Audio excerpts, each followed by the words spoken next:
Well, thank you all for joining. Honestly, as much as we can get the word out, hopefully we share with you what we're doing, and you can share it with folks that you know. I mean, that's our goal in these forums, is just to kind of provide more detail than we're going to be able to provide in town meeting, and just try to give some background and answer questions on the recreation capital improvement articles. So, oh wow.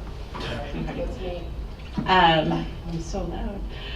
So I'm Kristen Laval. I'm the current chair of the Recreation Commission, working with Doreen Ferguson, the director. I'm David Candela. Jen Hansen. You guys have a microphone too. Yeah. So the purpose of today's forum is to be pretty informal.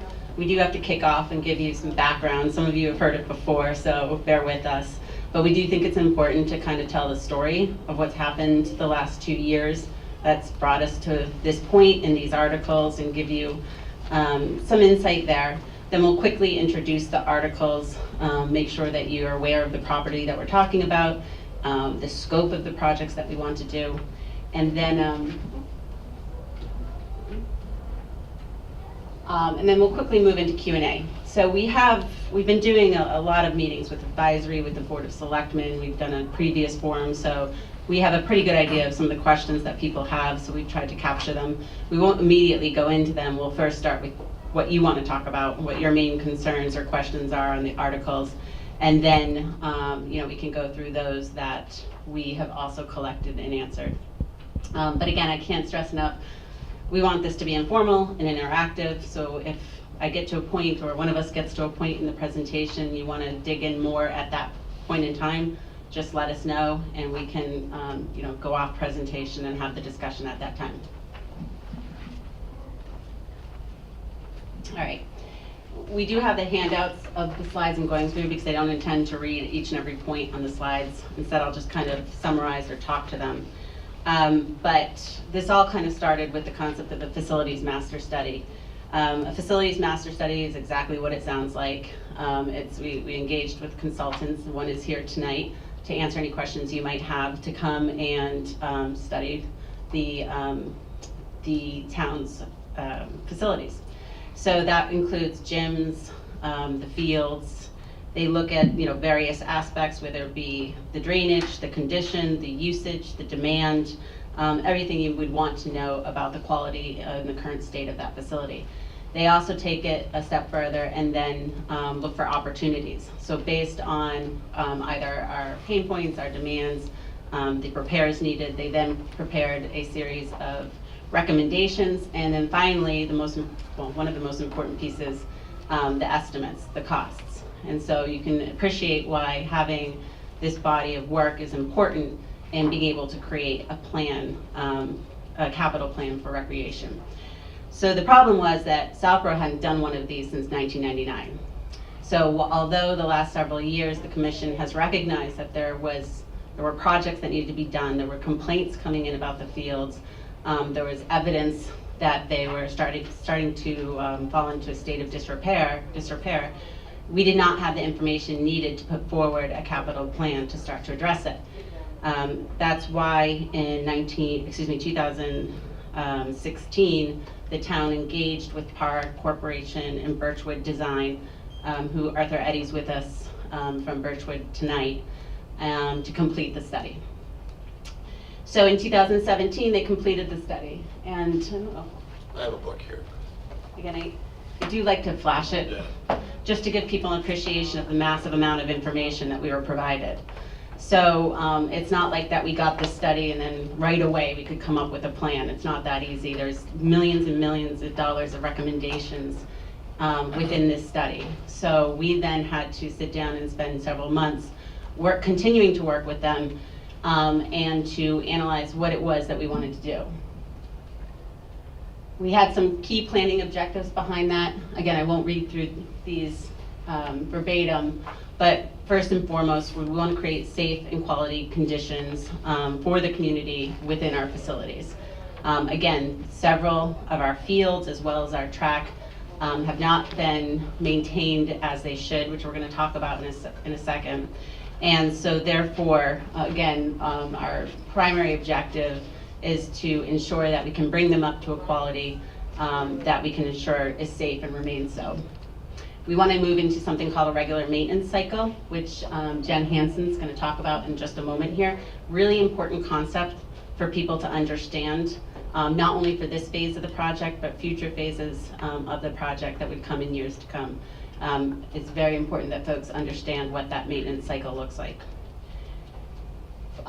Congested schedules, again, if the facilities study, did validate what we already knew, and that we don't have enough space to meet the demand of the various organizations that would like to use the facilities. And this is not just about youth organizations, this is adult organizations as well.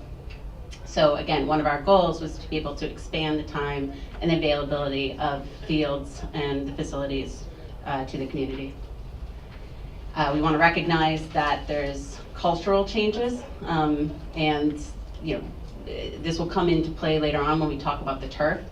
But we need to recognize that with working parents and schedules shifting later, we'd like to be able to not only offer more facilities, but also extend the time during the day in which we can offer facilities, and that becomes particularly important in the fall when the sun's going down at 5:45 and you have soccer teams and other organizations who want to practice. So we wanted to account for that in our plans. And lastly, we wanted to do all this without having to expand our footprint. There's not a lot of land in Southborough. There's certainly not a lot of land that could accommodate things like playing fields. And we also have a pretty good inventory. So we want to take what we have and make sure that we're absolutely maximizing the usage. And we think the plan that we've come up with will allow us to do that.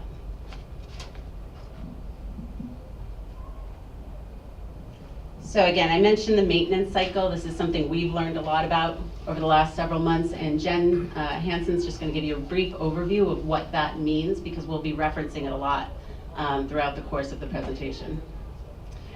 Yeah, so what we're showing you here on the screen is a sample of our field usage for the spring. So this is looking at multiple different sports teams, including lacrosse and soccer and field hockey as well, across all ages. And what we're seeing, what we've learned, it really is that on a grass sod field, you really should be putting about 80 hours a month of playing time on these fields. And 80 hours is the max. 60 was really the ideal, what they prefer we be doing. And you can see on the right of the red line, we are way overusing all of our fields. So now we are way overusing all of our fields and still having to go elsewhere for more time. So this is just the usage on our own fields. It doesn't include all the time that we're spending at Fay and St. Mark's and even at the high school. The one exception to the top one, the synthetic turf. One of the big benefits is you can actually get double the playing time. It doesn't need the rest. It doesn't need as much as a sod field needs. So what we're really seeing and what we're feeling even in our scheduling is that we actually don't have the fields to support the groups that want to be on it, both youth and adults.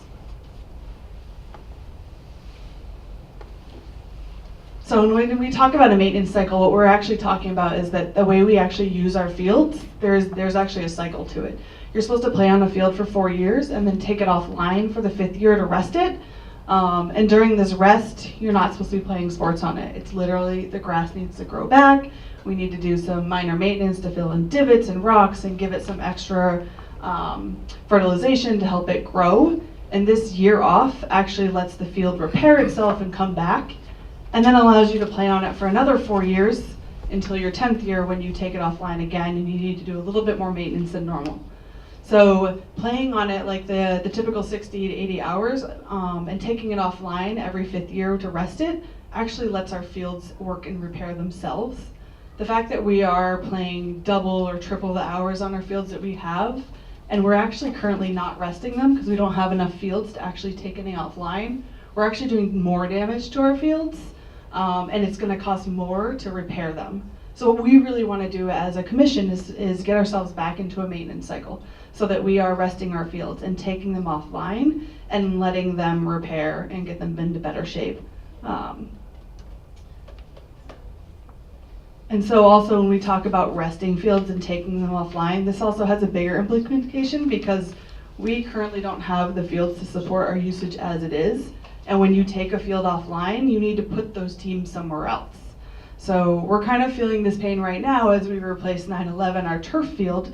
It had to come offline for most of our spring season, and we had to go around to other towns looking for places that we could put our teams, and it was a stretch. We were lucky to be able to work closely with Ashland and St. Mark's and Fay and the high school and surrounding towns to find places for all of our teams, but it's not something that's sustainable for us to continue doing. So as we talk about repairing fields and having to take them offline in 5 years, we also need to be thinking about where we're going to put those fields. And as the demand for sports grow, it's even become a bigger problem. So this maintenance cycle isn't about one field or two fields. It's about our entire ecosystem of fields and figuring out how do we flight them so that they can come offline. And when they come offline to rest, we actually have a space to put the students. And that really comes into play when we talk about the Neary turf that we'd like to look into, because having additional turf field would basically give us the equivalent of 2 extra fields in our playing time.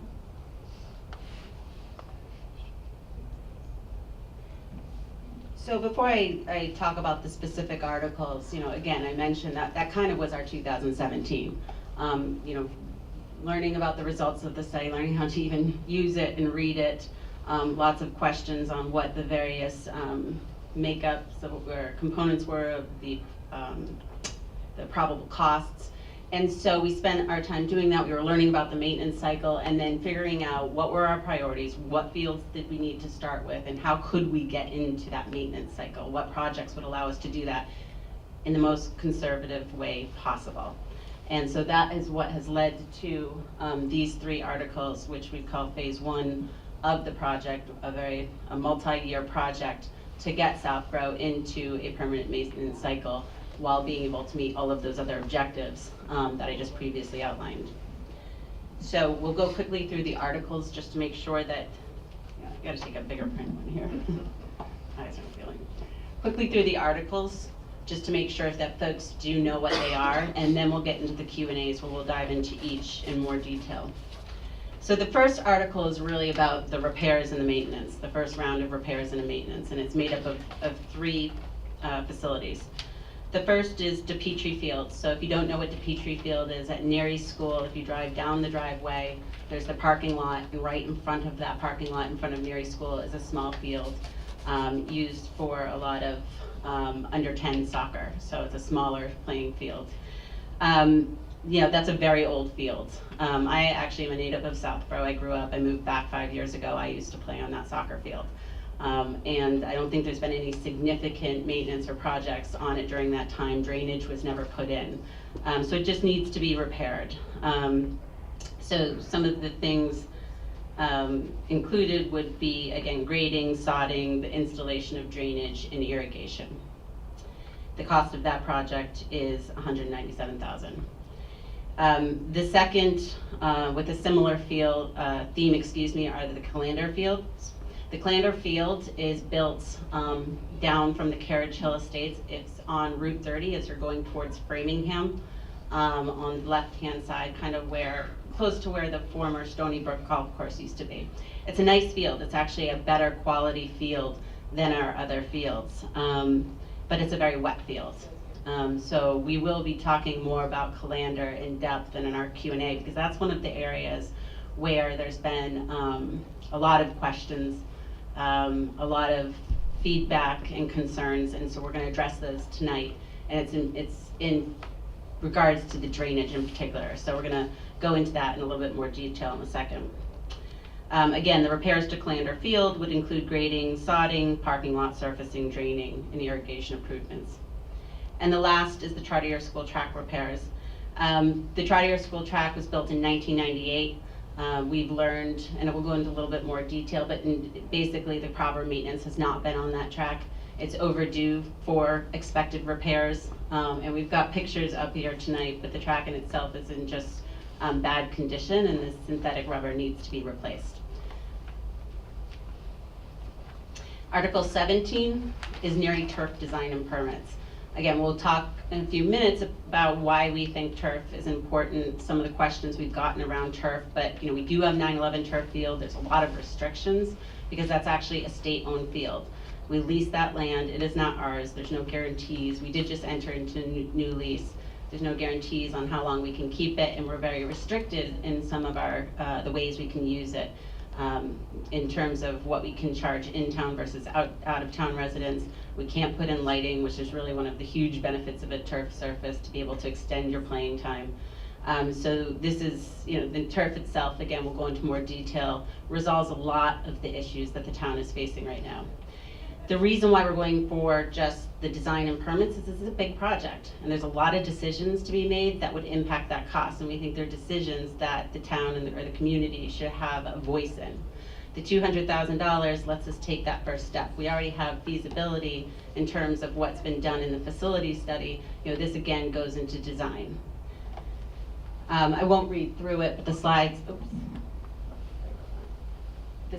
that we handed out and will be available on the recreation website go into detail on what we get out of design.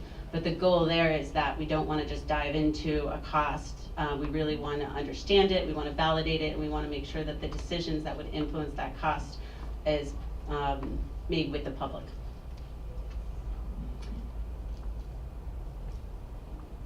And the last is Lundblad Field Design and Consultation. This is one I always, every time we talk about it, I say if you haven't been there, check it out.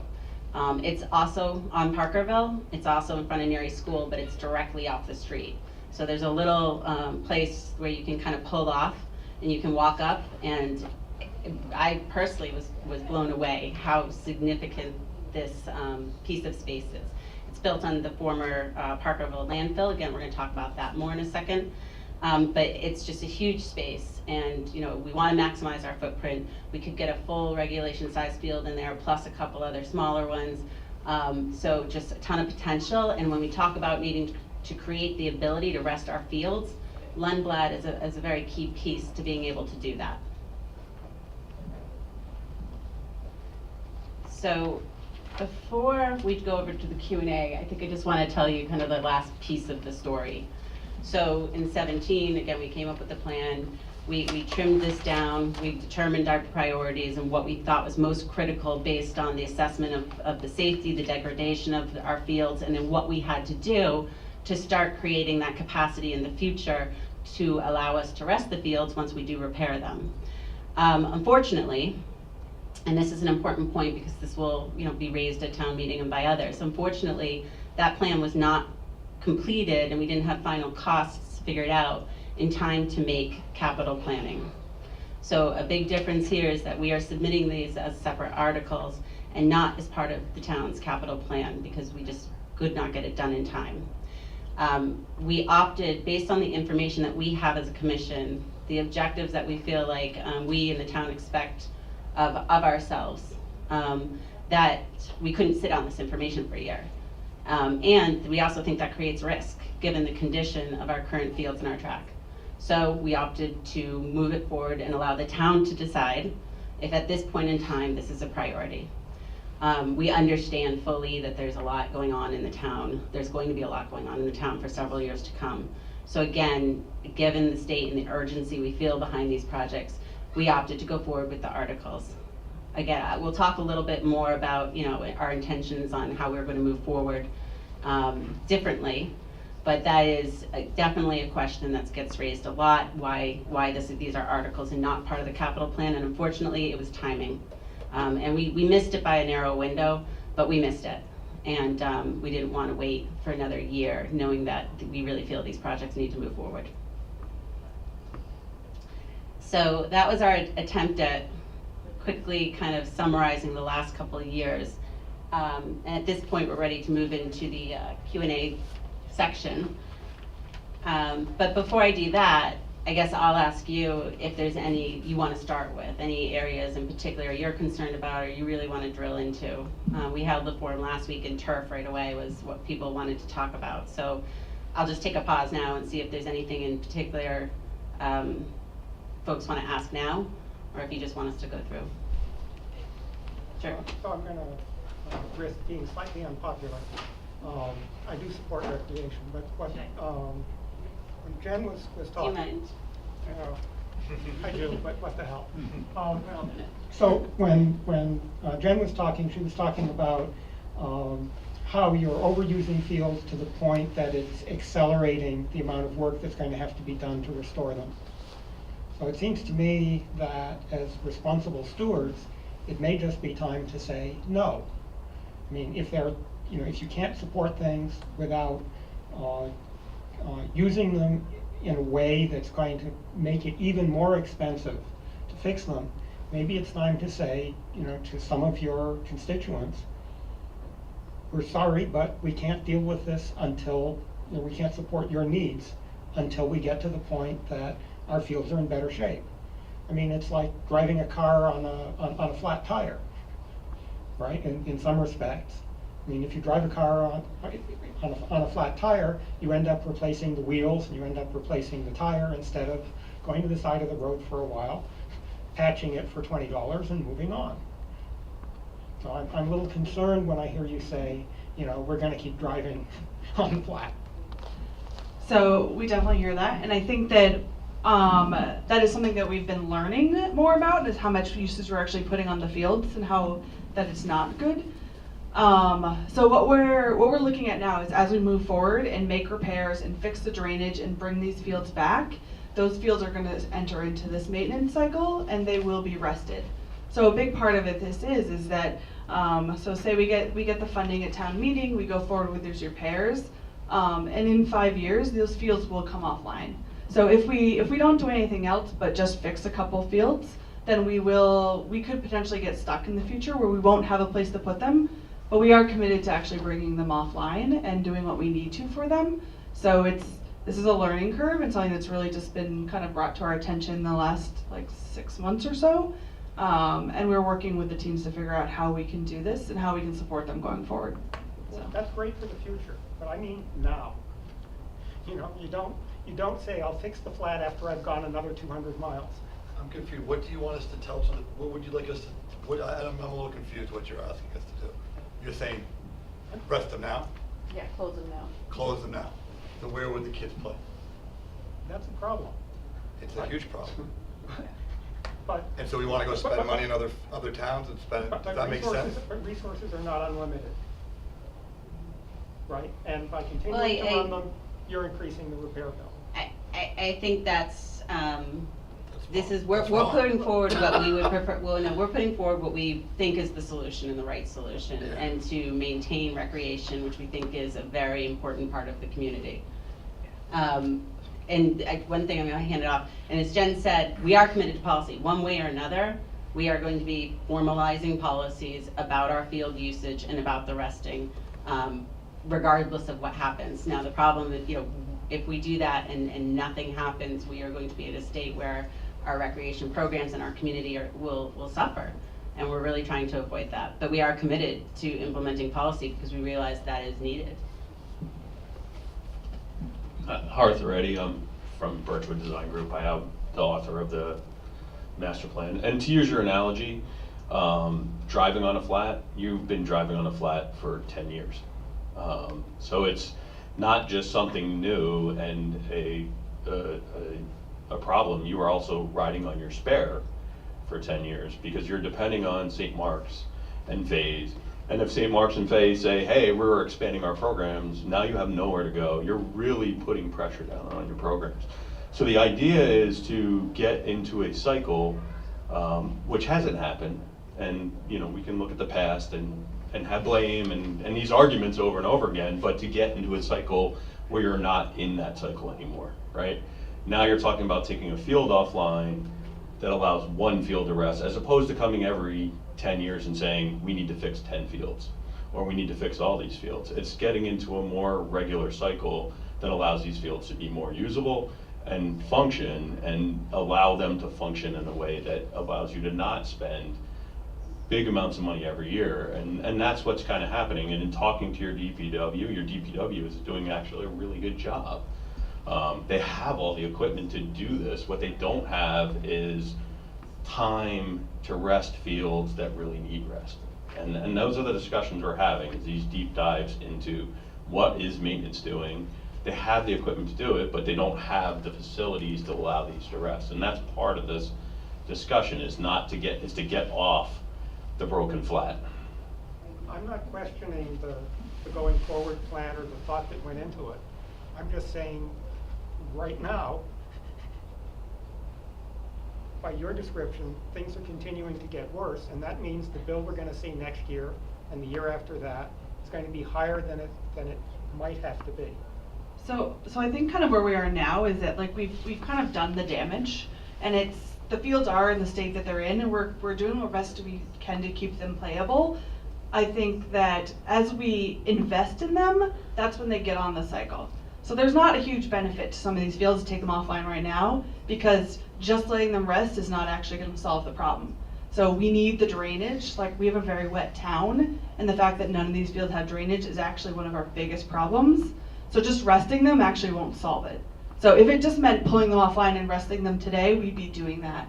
But it's not actually going to benefit us. It will just cause more strain on the program. So it's more as after we invest in a field, that field is coming offline in 5 years. So we're not going to invest in a field and then continue bad practices. So we're kind of in a state where just resting them now isn't actually going to get us anywhere.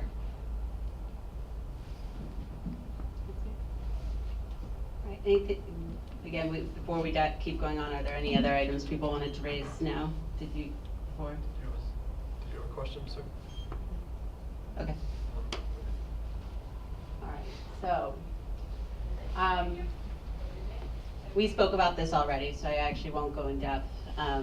Mr. Stivers joined, but he's very familiar with this particular question. But I did touch on the approach that we're taking in terms of submitting these as articles this year, again, just because of the urgency we feel. And we have this information, and we're the Recreation Commission. So if we're being told our fields are bordering a line where they could become unsafe and our track is in the same state, we don't think it's very responsible of us to sit on that for a year and not share it with the public and let them make decisions and let them prioritize whether or not it's time or we should take alternative actions.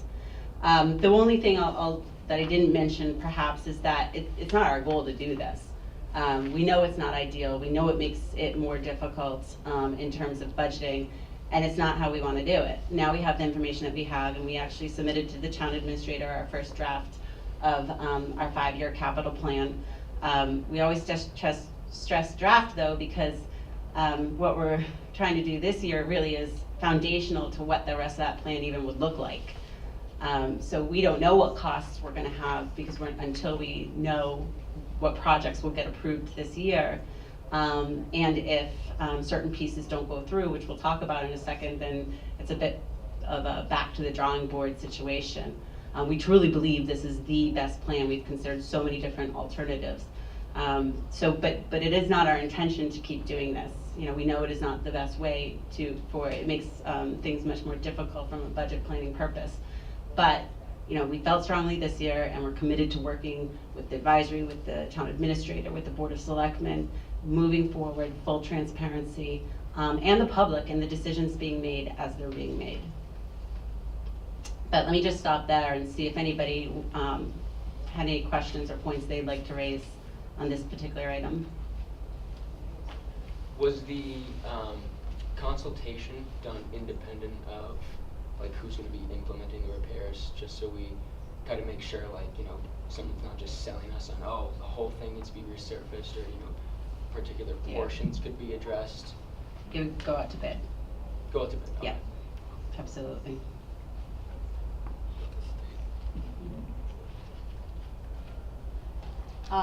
This is more an administrative point, but some folks were getting confused because they were taking the figures in this master study and then trying to map them back to the opinion of probable costs, which we include in the appendix of the various presentations we have. It's not going to be a one-for-one. Just as I mentioned, a few key differences are we went in and conservatively stripped out things that we did not think were necessary to try to bring down the cost. So again, we got the recommendations, and then we said, well, what do we really need to do? And then kind of, you know, rebuilt that, and then got new opinions of probable cost. And then the track, actually, I should note, came from a different source. We used the company that did the Richardson tennis courts. So again, trying to do an exact correlation is not going to be, you might find some discrepancies. The other big difference in our financials, and again, this is an area where certainly we've gotten a lot of different feedback, positive and negative. For the repairs on the fields, we upped the contingency in the plan. And that was in light of a few things, past projects that had gone over, just some uncertainties perhaps. We just wanted to cover our bases because we will not do a project if it just goes over what the design comes back and confirms. And given the past and some concerns around overage that had been voiced to us, we went with a very conservative contingency in that case of we added 25% to the contingency that was in the projections provided to us. The really important thing here is that's not just a fund for us to go buy more. We're not going to add on, oh, we have this extra money, we didn't need the contingency, let's add in the netting that we took out of the plan. That's not what we're going to do. We stick to what we say we're going to do. If the contingency is not needed for some unforeseen repair or additional work that's critical to the project, then that money just comes back to the town. It's not ours to keep, it's not ours to spend otherwise, that goes back to the town. So we're just trying to be conservative in moving forward. I will note that the design, so the two design projects we have, which is Neary and Lundblad, their contingency is the industry standard of 10%. We didn't feel the need, because it's just the nature of the work, to up that contingency. So we are in line with industry standards on those. Any questions on this one? Okay. Jen, can I ask you to speak to the next one? We gotta change this one a bit.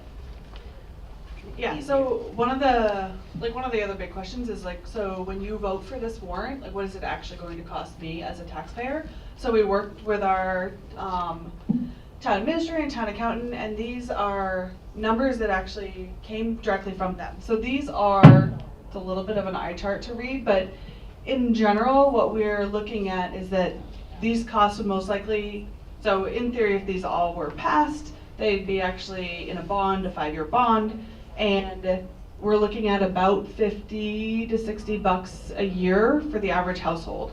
So that's what this would actually cost us kind of out of pocket as the average town resident. So we're looking at things like the, Trottier is like $16.16 in year 1, and you can see the assumptions that were made about how much it would cost us per 1,000 in our tax rate every year and what that would actually be. So, and it helps us understand if one warrant or one article passes and one doesn't, what does this actually mean for us? So that's more, if anyone doesn't have a printout, we have extras up here if you want to see more closely what this will cost us. So we're talking, what we're asking for in these 3 warrants is $273 per average household over the next 5 years. So that's what it would cost to help us fix 2 fields, replace the track, and then also do the design work to figure out how we're going to support these going forward. We're going to make that a little easier to read for town meeting. Yep. Be a bigger screen. All right. So that's kind of the Q&A we've gotten on the financials, the articles, the plans. So now we're going to move into the questions more about the projects themselves that we've heard the most. This was an interesting one. To be totally honest with you, Trottier track, almost out of all of them, to us just seemed almost, we took it for granted that it seemed the easiest because, and Art can certainly speak to it better than I, but the track was put in 98 and we haven't done anything to it. And maybe I will ask you to talk quickly to the regular maintenance, but there is regular maintenance that should happen that has not happened, and if you go to the track and walk around it, you can see what's happening in turn, and I'll let him explain. But the repairs the disrepair, I should say, is evident. There's asphalt beginning to be, that could be exposed. It's consistent around the track. So this is just maintenance. This is a town asset used by many, many people. The schools, user groups, recreation, Senior citizens to go exercise. There's very few flat surfaces in town, and so this is a place where they can go. Handicap. I mean, it's used heavily by the entire community. It's an asset to the community that we just need to take care of. I will let Art just quickly speak about the maintenance that hasn't been happening that will happen going forward. So the track itself was installed in 1998 with the addition of the new school and upgrades at the school. Typically on a track, every 8-10 years, there's an overspray, which is not a full resurfacing. It's kind of a lesser cost to overspray that track. Obviously that didn't happen. And now you're at 20 years. You can only overspray 2 times over that, so you can get 30 years out of a track. You're 2/3 through that, but at this point you couldn't overspray that track because you'd start to get separation in those surfaces because those surfaces won't mix and the materials won't mix as the way it's in. As you can see in these pictures, you're kind of down to asphalt at that point. And what happens is, from that standpoint, is anybody that's an athlete, as a runner, you run into things like shin splints and differential in height, where you start to feel the difference and you start to feel that within your legs. The surfacing itself is what gives you that rebound into your legs. So as you start to take away that, you're not getting that restitution in your legs.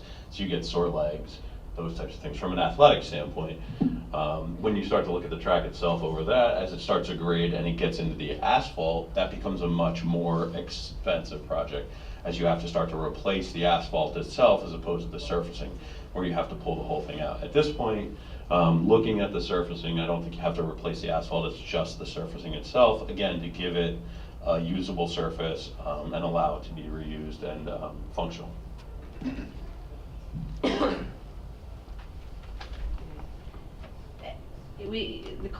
Not noted here, the question that we get a lot is, well, how much longer do we have?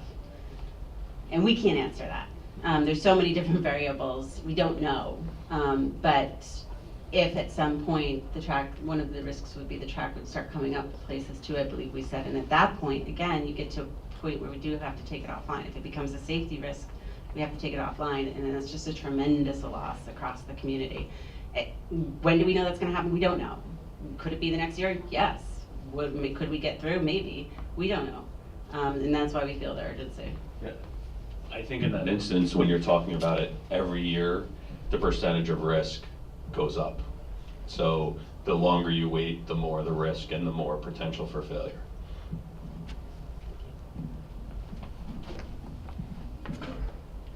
Any questions on the track?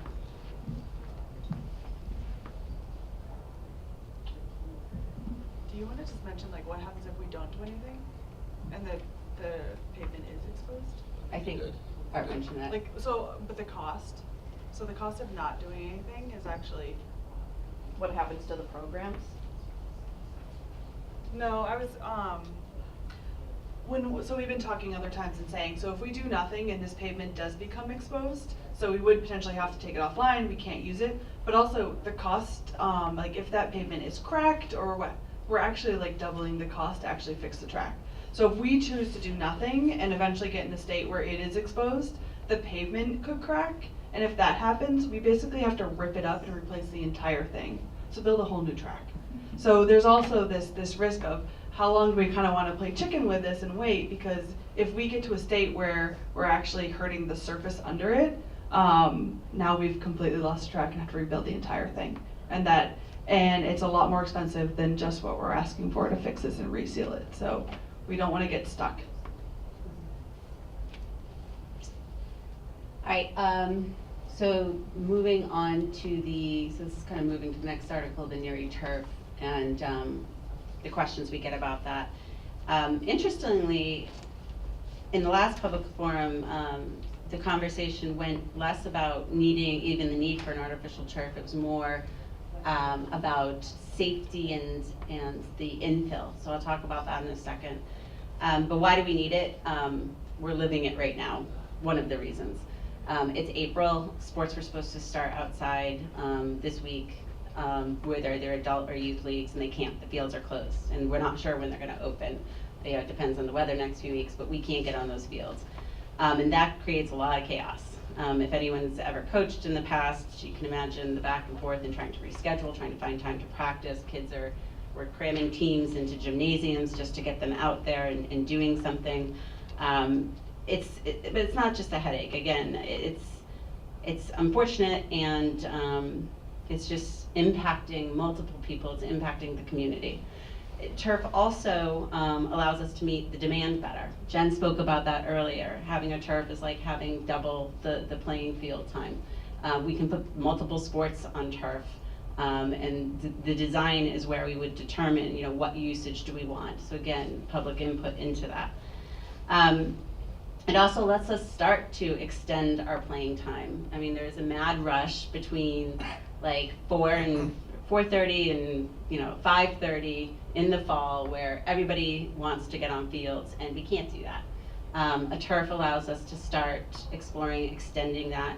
We would intend on pursuing lights with it because that's where you really get the value out of turf. And that also opens up opportunities for revenue. There's a high demand for turf. We know in speaking to other organizations, we spoke to St. Mark's, those schedules fill up very quickly. So it'd be an opportunity for us to get revenue, potentially sponsorship is not uncommon with turfs as well to help with that cost. So we see it as a big opportunity for the town, and we have a great spot for it at Neary School. So again, if you're at Neary, in the parking lot to the right, we have, and I've always had fields directly to the right there behind the playground where the fireworks go off. That question comes off. Yeah, fireworks would have to move. But that's the area we're envisioning. There's a pretty powerful picture, was to us at least. I don't know if it comes across clearly, but it's in the presentation. But this is a picture that was taken in March. And this is St. Mark's. And this is at least probably a month to a month and a half before any Southborough organizations will be able to get out on the field. You see the snow around it, but they're out there. And so, I thought it was pretty telling on the benefit. I already spoke about the restrictions we also have on our current 9/11 turf field. So for Southborough to get their own would open up a lot of opportunities for the community. Anything you guys want to add? Any questions, concerns? You're gonna hear about this one at town meeting, this next one.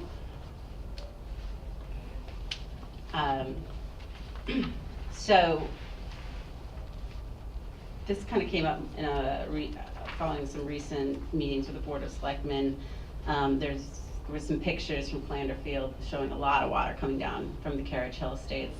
And that just rose, I think, a lot of questions for people to be like, you really gonna fix that? Why is it our job to fix that? But in essence, this project is intended to take care of it, and what's nice is it doesn't just take care of it for recreation purposes for Flander Field, but we also have some open land that's being impacted by it that would help resolve that. There's erosion, again, that would help to resolve that. It would resolve the drainage issues, so this is somewhat of a win-win across multiple, I think,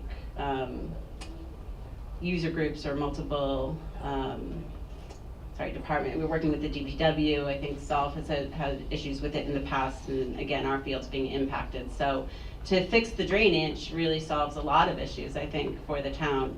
The drainage was included in the study. I'm actually going to ask Art to talk about it in a second rather than me trying to explain it.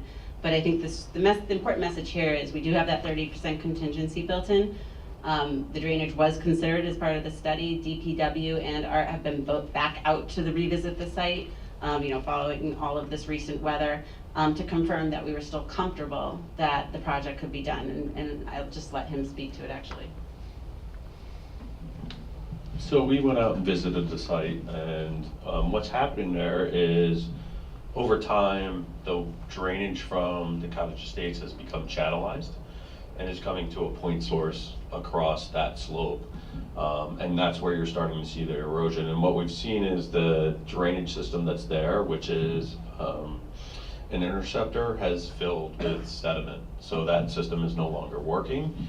So that system is bypassing that inceptor and then moving down to the next level. And when it gets down to the next two, there's actually two interceptors within that drainage. pattern. So it's starting to collect it at the bottom, but there's so much water at that point that it's actually overflowing the system. So what we've discussed is intercepting and providing something at the top of that slope to remove that water, fix that interceptor so it's not full of sediment, and allows it to move water through that system.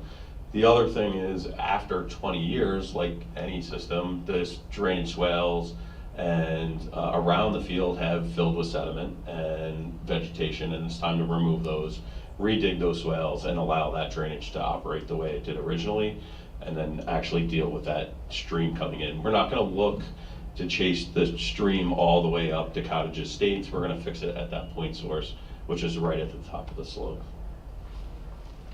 So I have a question. So we fix this drainage, then how long before we're gonna have to go back? Like, what's the maintenance after that?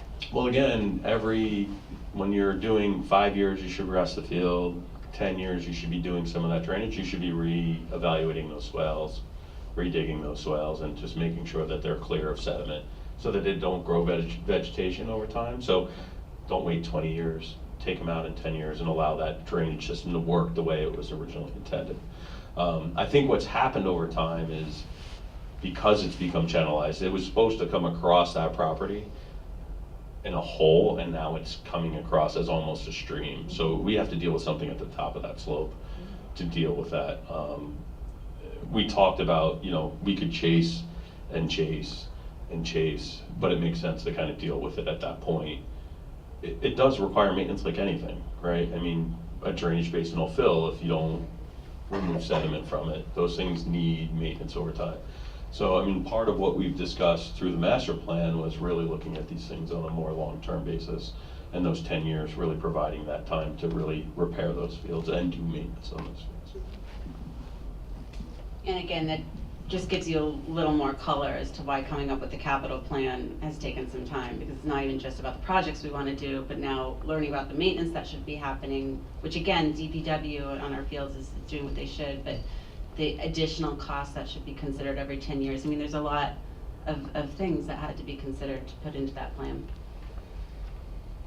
I will also address, I think people wondered, this field was built as part of the Carriage Hill State development, and so was there perhaps some sort of liability there?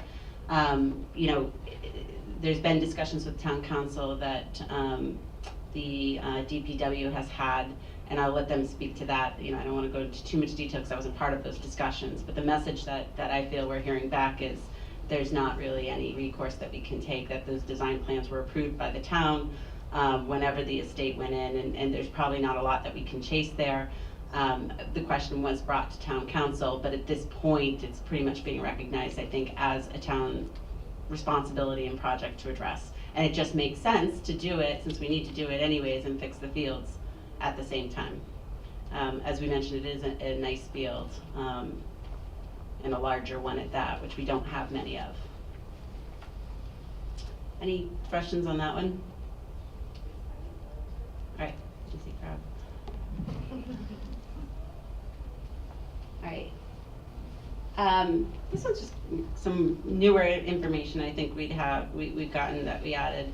I don't know if people always realize that Lundblad, it was built on a former landfill, and just kind of understand why would we build there in the first place. But just, I guess, the history there that's kind of interesting, I didn't know, was that in 1998, this was actually an article voted on at town meeting. Yep, it was an article. And to construct the closure of the Parkerville landfill, and then cap it and put the athletic fields on top. So it was, the intent of the town and the community to create those fields. And again, it's a big space. So over the last 20 years, it's settled. It's a landfill, and that must have been expected. And so an engineering firm recently completed a report for us and to really confirm the viability. Does it make sense to continue with this property? And multiple options were outlined, and basically, this long story short is yes, there are options, and we can use these as fields. And again, in that, kind of speaking to Rich, do you want to speak to it? Sorry. Yeah, I mean, I'm just reading it. Do you mind just giving, not going into the details of what can be done are quite complex. So maybe just the high-level summary that it is a viable project. Sure, so again, I didn't actually do the study, Par Corporation did the study, so they're an engineering firm, and their geotech did this, what's happening at the landfill is over time, like any landfill, it settles. So it's kind of settling over time. There are some things you can do to our simple repairs, which is kind of regrade and look at that space. As a sports person, it's a huge, good size field. You have a lot of space there that really operates and be something that would be an asset not to get rid of. What those costs are to kind of long-term figure out how to really deal with those. I mean, this might be an ongoing situation where every 10 years you need to kind of deal with some loam and regrade to make it right, just because of the nature of it being on a landfill. There are things you can do, and in the report talks about geogrid and actually really making it stable, which again, I think those are things that need to be assessed. And that's part of what the article is. This is a cursory overview, very quick. And what the article is looking at is, can we do some real studies to understand exactly what's happening there and understand and make real decisions for the future of that field? Because it is a valuable asset based on its size. There's some minor grading issues where it's 2%, which isn't totally ideal for athletics, but the size of it really makes it great for play and large size sports. We haven't had the luxury of having him at every meeting, but it's really nice to be able to, he does a much better job explaining these things. So anyways, again, a good example of, we didn't want to, we had a project outlined in here that we could have put forward. Instead, we're trying to go more conservative, go for the design costs, understand the options, because there are various options, and then involve the community in deciding which one do we want to go for, because they will impact the final cost. So again, that's the logic behind taking this first step, and not just going for the whole thing. Again, if you have any question on that one, if you're on the fence, please go visit that between now and Monday, because it really is an impressive piece of property that Southborough owns. All right. I'll comment on that. Okay. Do you mind? Sure, not at all.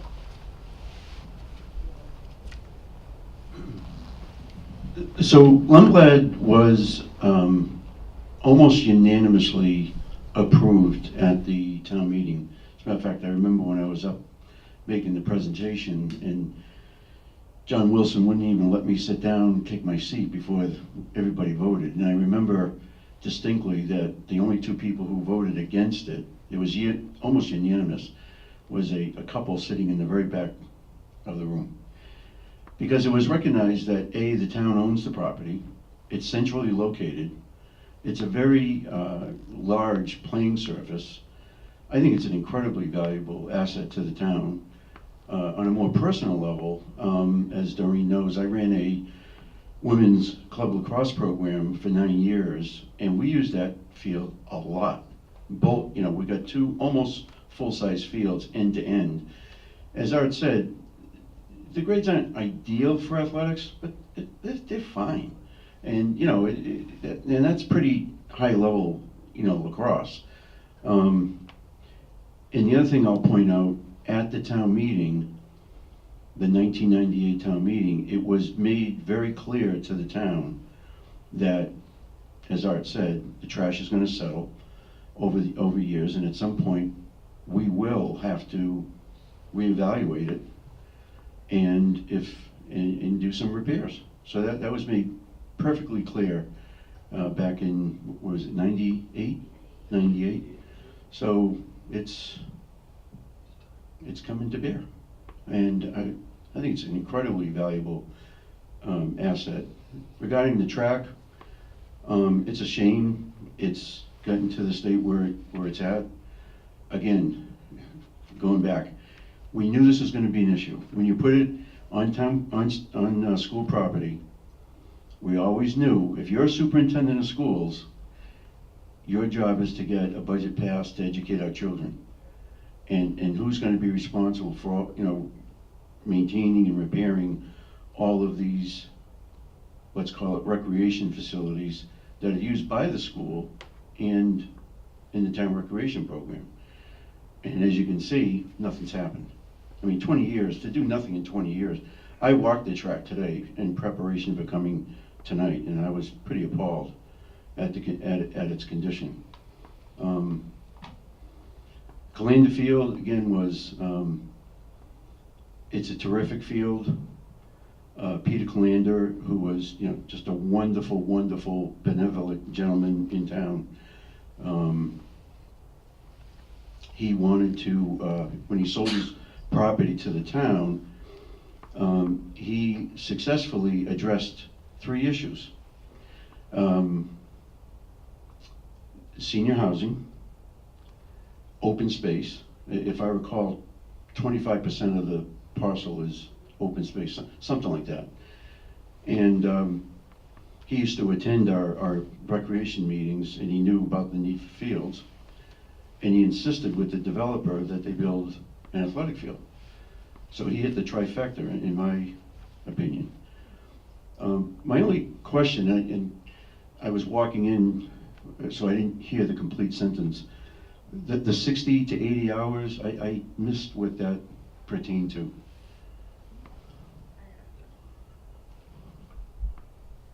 So the 60 to 80 hours is how much playing time should be on the field in a month. So 60 is kind of ideal. Like if we had plenty of space, we'd like to hit 60 hours and then schedule them elsewhere. 80 is kind of the max. Like we shouldn't be scheduling more than 80 hours of playing on that field. In a week or a month? In a month. In a month. I would argue that that's extremely high. As Doreen will again attest, after an incredible amount of due diligence, speaking with experts around the country, we calculated it was 180 hours a year that a natural grass field could withstand without you having to take it offline to repair it. So I would argue that 80 hours a month it's way too much. And the 80 was the max, right? So we were looking at 80 at 9/11. We were looking at, look at all your fields when you look across the board, they're above the 80. Not even above the 60 where we're saying, hey, if you're looking at 4 months, you're doing 250, you rested. You're well above that on every field you have. Yeah, and we actually heard from other towns and cities throughout New England who adopted our model, remember Doreen? And how pleased they were and how well that worked, 180 hours a year per field. So I would argue 60 to 80 a month is way too much. But in terms of the turf fields, as Art knows, I'm in the business. In terms of the chrome rubber, there are now just under 100 studies. I think it's at like 98, all of which can be accessed on the Synthetic Turf Council's website, that'll show that there's no correlation between chrome rubber and cancer. 4 more came out last year, and there's already been a major study released this year that show that there's no correlation. But even, there are other infills, that could be used. They're more expensive. They each have their pros and cons, but getting back to the whole chrome rubber debate, if anything, it's annoying that people keep recycling.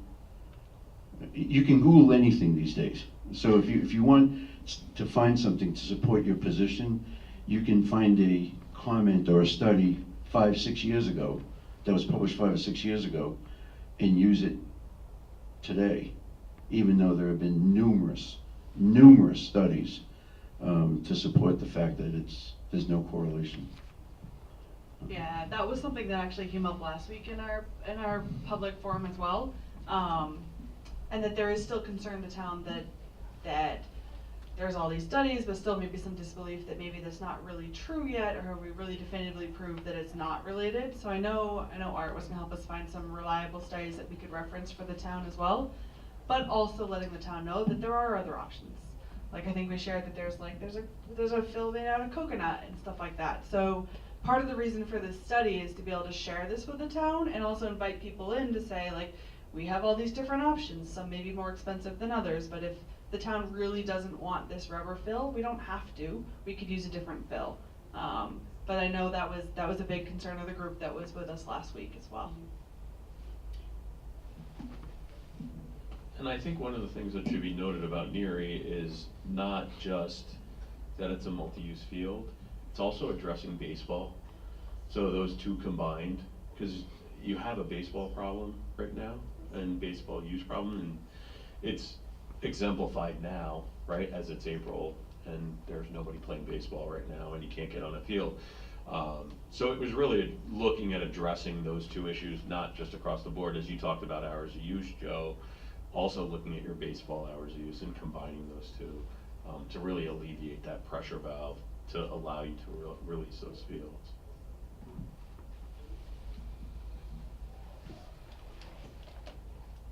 Yeah, again, I just echo what you said. I think that was the interesting thing we took away from the last public forum. People got what we meant. Let us do design, and we can bring you the options, and that will influence what this final cost would be. So,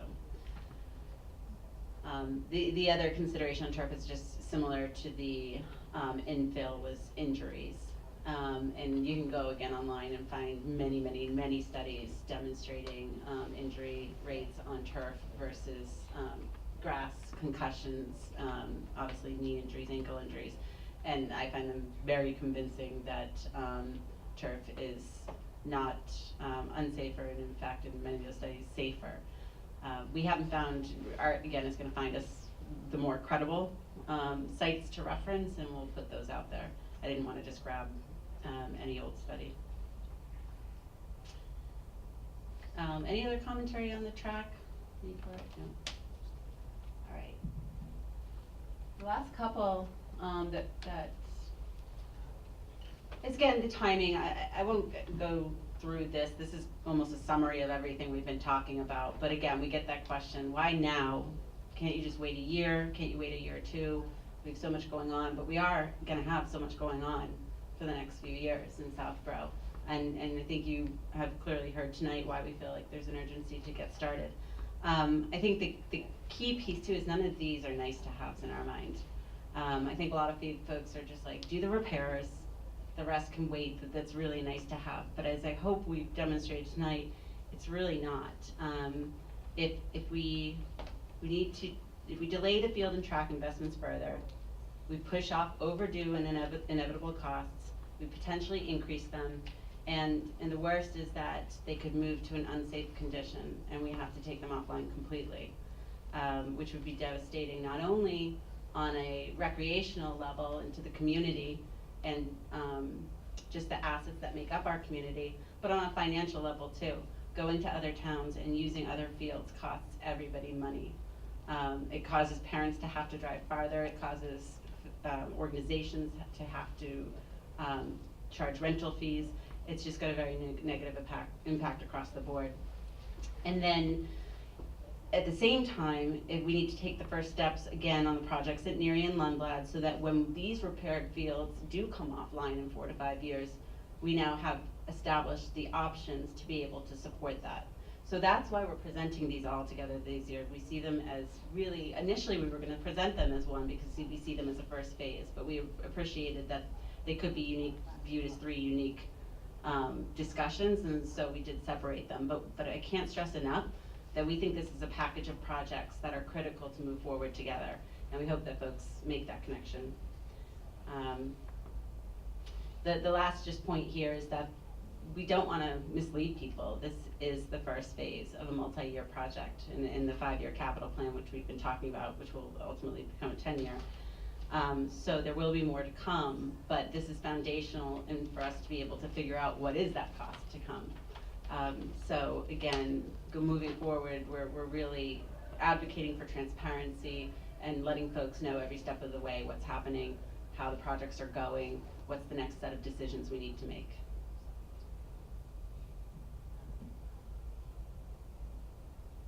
Last one. I haven't heard this a lot, but when we've heard it, it's been pretty strong. And that's, I don't use the fields or track. I don't have kids. Why should I vote for this?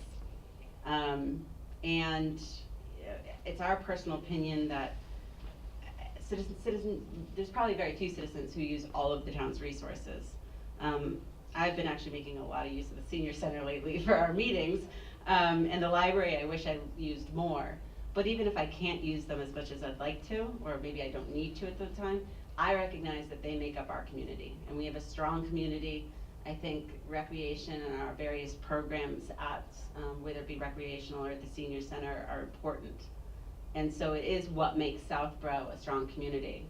And even though we can't find exact studies to link prices to recreational facilities, it's a contributing factor. When folks are looking at towns, and especially families moving into the town, they're going to look around and understand the state of the recreational programs. How do these types of facilities look? It does make a difference to property values, in our opinion. It's just pride in your community. Again, couple interesting stats that I included here was that that this particular the America State Parks cited something that to say retirees moving to another state do get influenced by recreational opportunities. So this is definitely not limited to families with kids. The track, again, we talked about that. That is definitely not a resource that is limited to our kids. And again, just quality of life. Obviously, why the commission exists, why we do what we do, that we feel that recreational opportunities is just a key element to our community and to our citizens. Anything?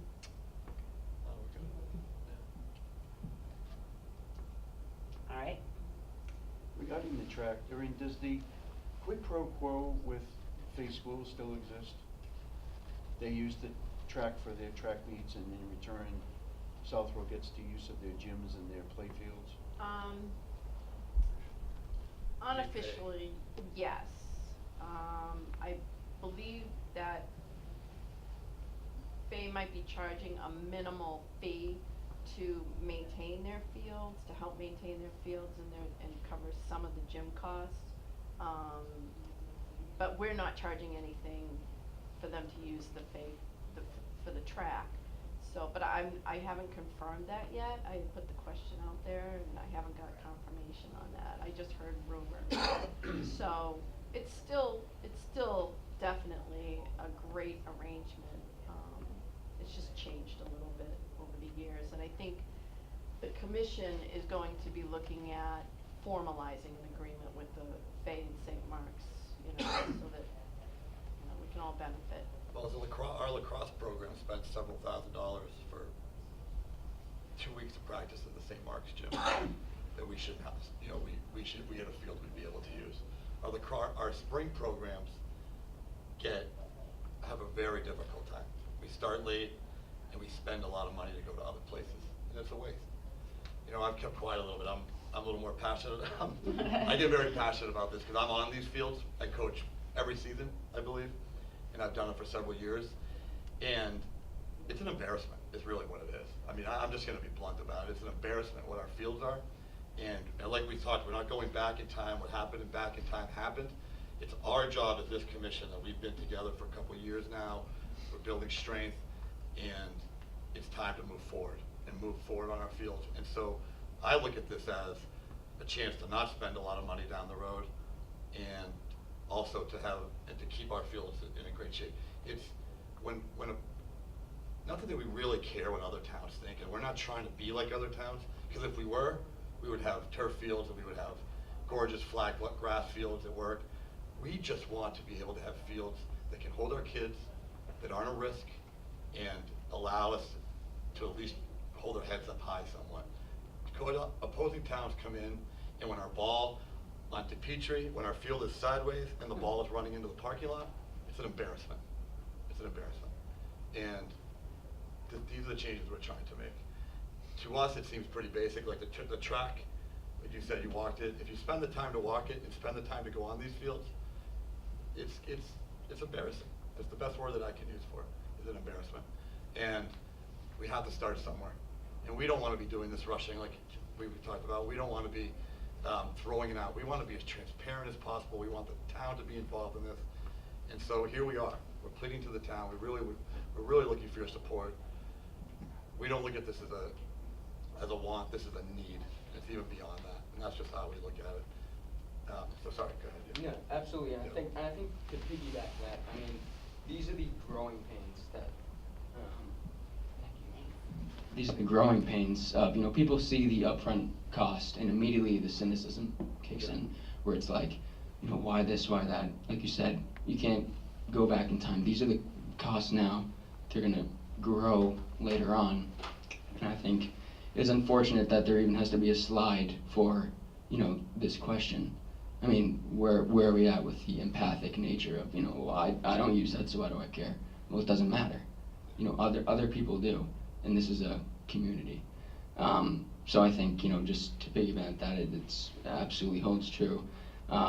My question is, and I don't know if this is a more not related. So obviously the priority here is, the fields and the tracks that get the most use and that sports teams play at.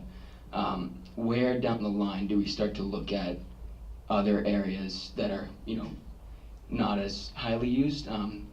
For instance, I'm a tennis player. The tennis court. So, my main concern was the skate park that was, at Finn. And on page 17, it still lists 2 tennis courts. They're not 2 anymore. It's just 1. So obviously this was, the skate park went in, years ago. But that it's not safe anymore. It's degraded. There's metal sticking up. I worry about children using it inappropriately. So I just wanted to know kind of the prioritization of obviously the stuff that gets used the most kind of needs that attention. That has organized programs and things. But just kind of looking at to where maybe courts can be resurfaced and that sort of thing. Yeah. So we had a little correspondence before this. Yes. in the last, and I appreciate that, by the way. It's fantastic that people do take the time to reach out to Doreen, and she, of course, brought the message to us. But the question was raised on the skate park, and for those that don't know it, the Finn tennis courts, one of the tennis courts was converted to a skate park years ago. Yeah. And I'd say for that particular one, we're going to look at it right away. We're going to schedule, following town meeting, a special meeting, so we can, advertise that this is going to be the topic. That's the first step.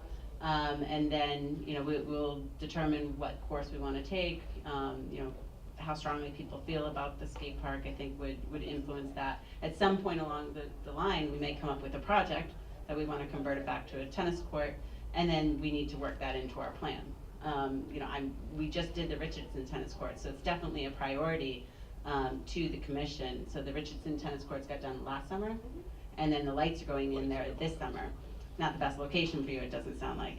I'm on that side of town too. But just to show you that the priorities across multiple user groups are considered. So tennis kind of just got done, and so it's more like, okay, now some attention to the fields, but I think we're going to see where this conversation goes, and if work is needed, then we need to work that into the capital plan. Yeah, and it's interesting.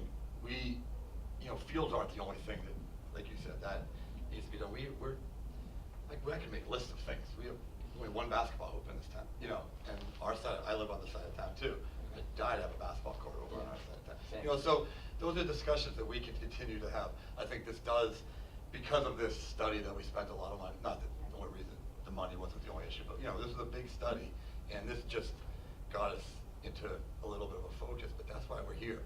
That's why we're here to have, to us, maybe, we don't hear too much about the park, but it is kind of becoming a little bit of an issue, and so now it's good that someone brings that up and we can address it and talk about it and see what the right plan is. So that's what, that's the feedback that we want, and that's what we're trying to be is, transparent as possible and find solutions to everything that we can. And it's, we appreciate it.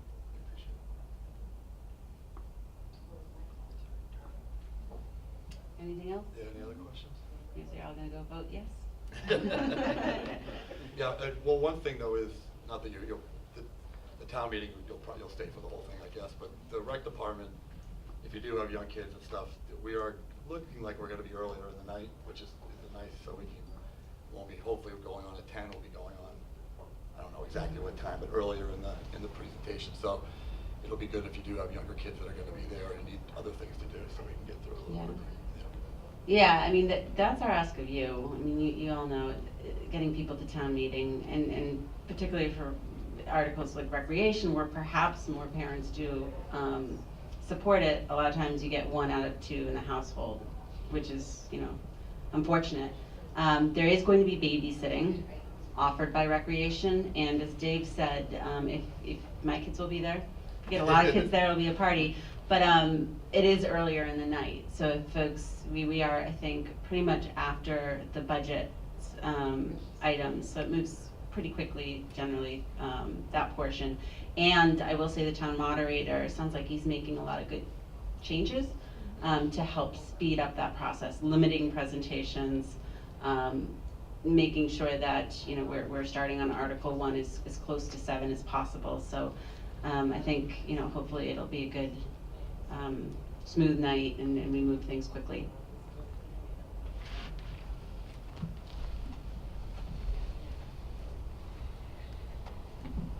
So along those lines, if people have come here or if people have listened to this thing all the way to this point, you're interested in recreation, you want these articles to pass. I want to remind everyone that there are something like 36 articles, I think, in the warrant for this town meeting, and they're all important. It's all our community. It determines, how the town is going to go, and I think it's important for all of us, as part of our civic duty, to not just show up for the 1 article that we care about, or the 3 articles that we care about, but make arrangements, come for the whole meeting, and both to support your article and to understand the trade-offs that you're asking everyone else to make for your articles or to pass. So please, don't just take advantage of the fact that, gee, they come early in the evening. Come for the whole thing. Stay and do the whole job, not just part of it. I hope my comments weren't misinterpreted by no means. No, I was going to say this anyway. Okay, because I've been at the last 3 meetings, all 3 nights, I think it was, past 11, we're there, we're totally with you. I'm acknowledging the unfortunate side of town meeting that we all know that for some people with young children, that's not always possible. Well, I hope your babysitting goes, all the way to 11 and comes for the second night, if there happens to be one and you're done on the first. No, yeah. You want a 5-year-old to stay there too? Yeah. This isn't just for rec. Yeah, this is not just No, for we rec. understand that. We'll all be there the whole night. Rec has done this Yeah. in the past, so this is not the first time we're doing it just because we have these articles. I mean, we are strong advocates of, to your point, being at town meeting for every single vote. They're all important. I couldn't agree more, and I hope my comments weren't. Again, I'm just acknowledging the fact that, and it's one of the downsides, is that there are people that just can't possibly attend until 11, and so that's when those facts might become relevant that I shared. But couldn't agree with you more. All right. Well, thank you guys all for attending, and if you could help pass the message along to anyone who might have had questions. All of this information is on the Southborough Recreation website. Every meeting we've been at, I think, is available on the cable network, and if you have any questions between now and Monday, please reach out. Thank you. See you everyone Monday. Thank you.